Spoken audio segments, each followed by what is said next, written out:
Our story begins in a small town in Idaho named Naples, where there's an evil tree who preys on little children with flesh-eating squirrels named the furry balls of chaos, who munch on their victims' faces and try and steal their nuts.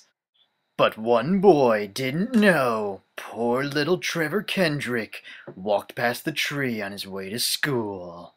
Little Trevor didn't even see it coming. Poor boy lost his nuts. The town, seeing the boy in his state, called the only lumberjack in town. Albert Mack the LumberJack is the name he goes by. But Albert Mack the LumberJack is a drunk and spends most of his days in the bar, offering his body for drinks. But the desperate people of Naples went to the drunken Albert Mack the LumberJack. But as he heard the town's plea, his drunken state, he replied with puke on their shoes. The town replied, "Ew, take the job, you dirty hippie." Albert Jack the Lumbermack accepted the job, but he said, "On my terms, I need a bottle of whiskey, and has anyone seen my axe?"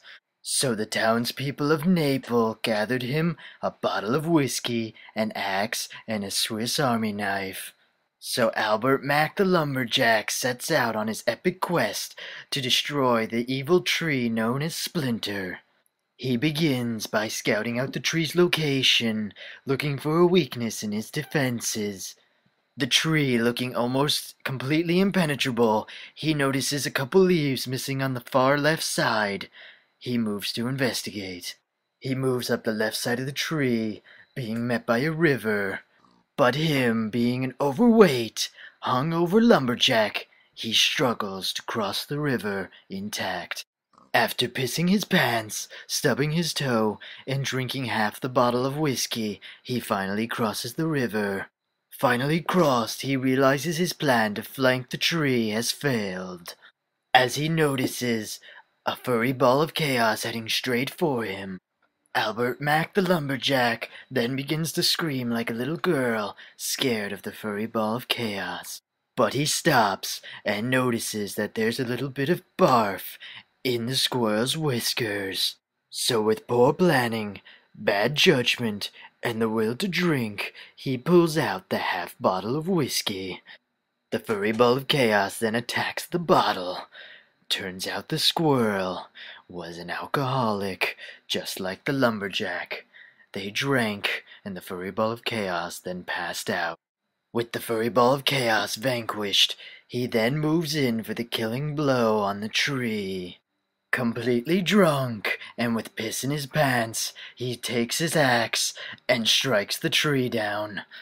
Back in the town of Naples, the townsfolk wait patiently, but after a week of waiting, they noticed that the lumberjack had not returned, so they went to the site of the evil tree. But when the townsfolk arrived, what they saw blew their mind. It was Albert Mack the LumberJack sitting atop the besieged tree, carved in an image of his victory. The townsfolk, somewhat disgusted by the image, cheered. But as they cheered, Albert Mack the LumberJack fell off the dick, dead. The people, completely shocked, moved in to inspect the body of Albert Mack the LumberJack. It was true, he was dead. But for reasons unknown, they searched his body looking for any sign or cause of his death.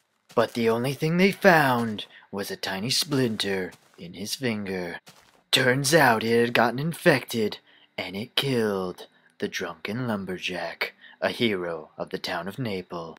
Ha ha, and here you thought it was going to be a happy ending. Think again, bitches. Okay.